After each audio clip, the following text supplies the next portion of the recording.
Bonjour à tous. Je m'appelle Rebecca Bardet, je suis kinésithérapeute et formatrice et j'ai depuis un an déposé le nom d'une méthode qui s'appelle le prisme corporel.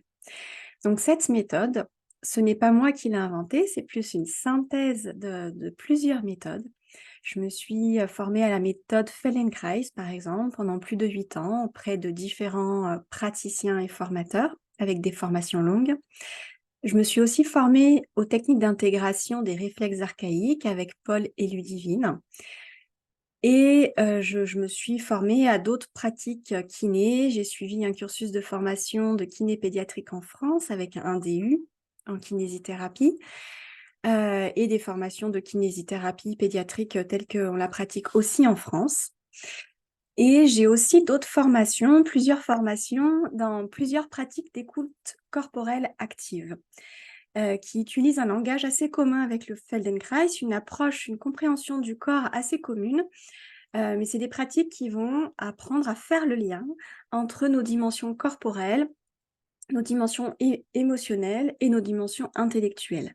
Donc dans ces formations-là, par exemple, j'ai beaucoup pratiqué le dialogue intérieur, le focusing, ou des séminaires avec Richard Moss, qui est un médecin qui propose des pratiques très très complètes, inspirées de méditation de pleine conscience et puis d'autres courants du dialogue intérieur aussi notamment.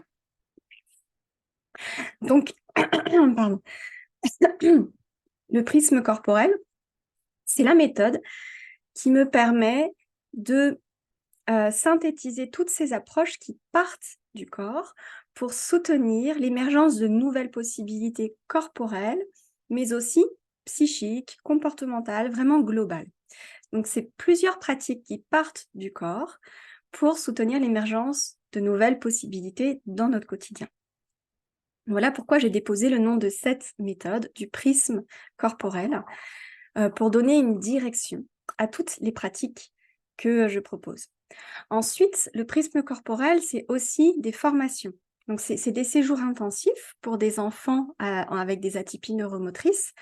Des séjours intensifs, pour l'instant, je les propose du jeudi au samedi matin, avec 3 heures en individuel par jour et 2 heures le samedi matin.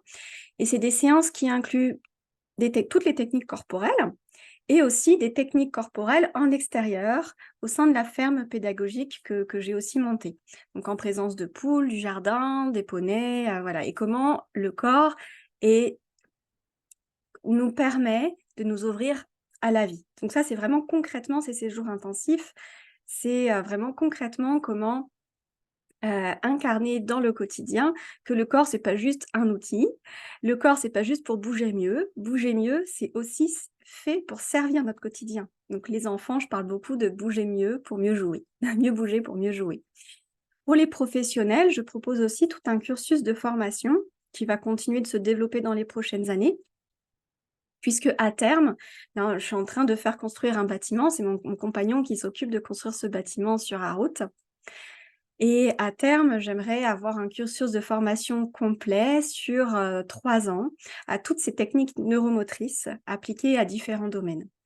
Donc pour l'instant, j'ai un cursus de formation en pédiatrie avec 2 modules en présentiel pour les nourrissons, pour les enfants de 0 à 2 ans, dans lesquels je montre beaucoup de techniques manuelles, où on parle comment pratiquer avec les nourrissons de toutes ces techniques d'intégration des réflexes et aussi la méthode Feldenkrais avec le nourrisson.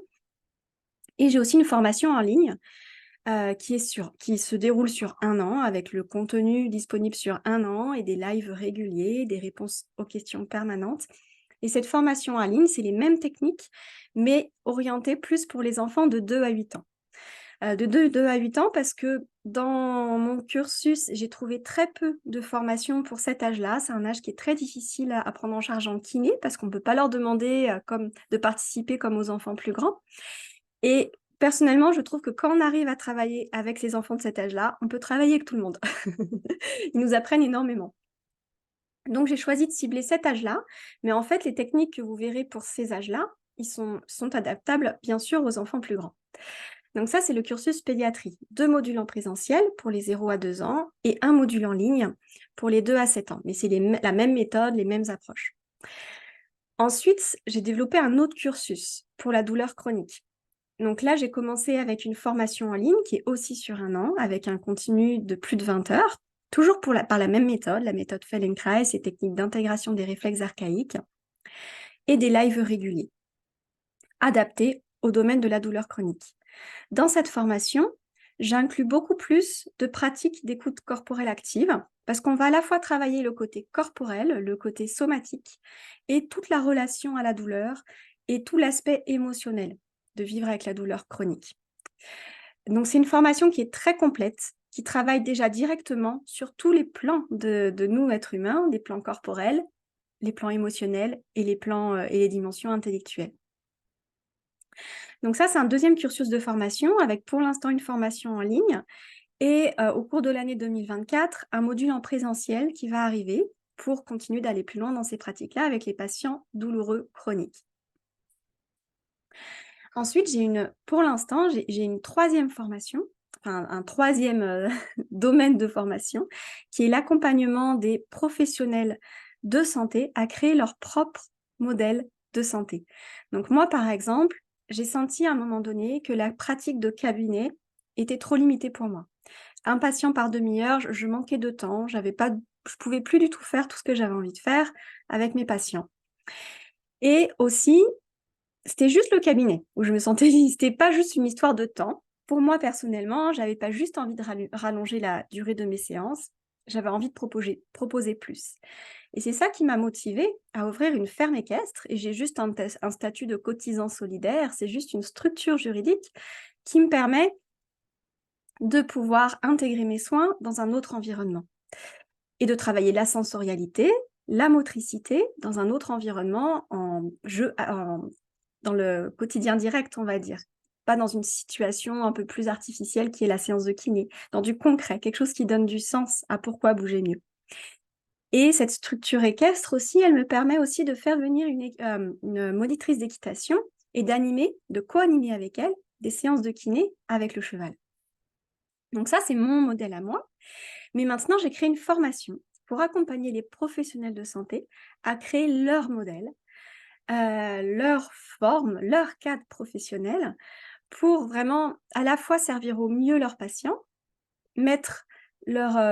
profiter au mieux de leurs compétences. Vous avez chacun vos compétences uniques, vos sensibilités uniques et on a chacun besoin, je pense, d'un cadre différent pour vraiment réussir à s'exprimer librement. Donc il y a une formation qui est récemment créée pour cet accompagnement-là. On parle à la fois de cadre professionnel, de posture professionnelle.